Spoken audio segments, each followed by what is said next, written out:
Pozdravljeni, jaz sem Robert in zanima me, če tudi vi mislite, da so vsi videi z uporabno delovno literaturo, vsebino zateženi. Meni se tudi zdi, da so zateženi. V glavnem ta video je namenjen vsem tistim, ki ste na začetku, ki ste v startupu, ki ste inkubiranci in podobno in želite nekaj narediti v življenju. Naj vam povem, da sem bil jaz tudi eden od vas. Z 19 leti sem začel delati to, kar pač sem začel delati. Vmes sem naredil 6 takih zgodb in teh 6 zgodb je bilo uspešnih. Danes pa se ukvarjam s coachingom in pa z drugimi mnenji, z podobnimi stvarmi, svetovanjem. Rad bi vam sem povedal eno stvar, eno izkušnjo, katero sem jaz imel. Jaz sem jemal stvari preveč resno. Z 19 sem se lotil posla in potem sem bil ves napet in samo delati in samo strategije, samo nekaj sem pisal, neke programe pripravljal, poslovne načrte, bla, bla, bla. Tako da sem šel prvič na dopust, ko sem bil star 25 let. Saj ne rečem, da vmes ni bilo zabav ali pa česa podobnega, ampak sem bil tako straight, da sem stalno hotel samo nekaj v poslu in ne vem kaj je svojo veliko zgodbo. Malo sem to prinesel iz športa, ker v športu je bilo zmeraj tako fokusirano, trenirati, da boš kaj naredil. In pravzaprav danes, ko gledam nazaj, mi je žal. Mi je žal, da sem preveč resno jemal, ker se mi zdi, da s časom postaneš tudi malo do sebe zatežen. Evo, tako priznam. In zdi se mi pa ena stvar danes, ki je takrat ni bilo, recimo pri startupih in pri inkubatorjih, da je to ena dobra priložnost za brainstormati, za skupaj biti, za narediti nekaj, vendar pa že opažam, da se dosti mladih entuzijastov zaspi.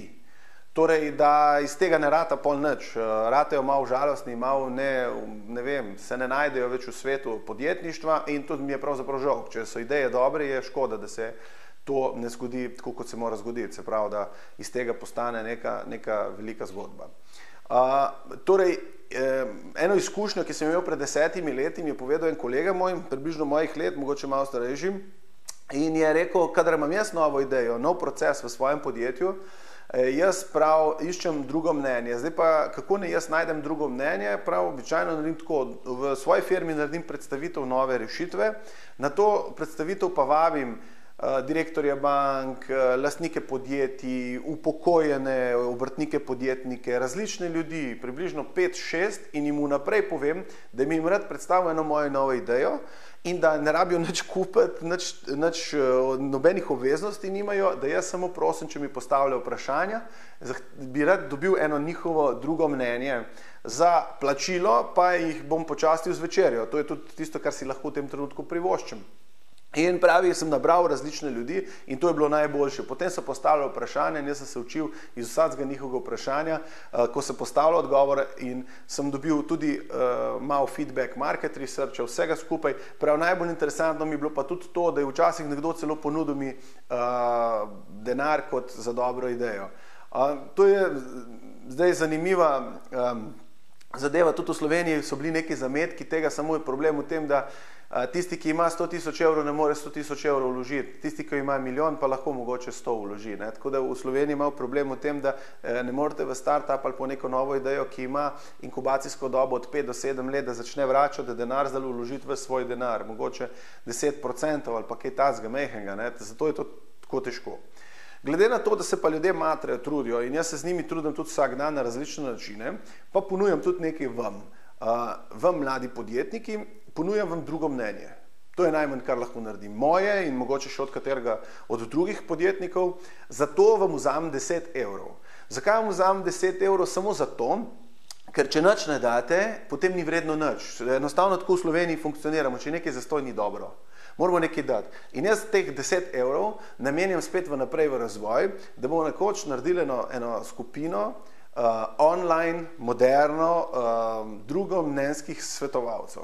Jaz imam izkušnje iz zdravstva, ko sem enkrat v Ameriko iskal neki second opinion in sem dobil izjemno dobre odgovore. Celo tukaj so bili navdušeni, ker kaj takega ni nihče pričakoval.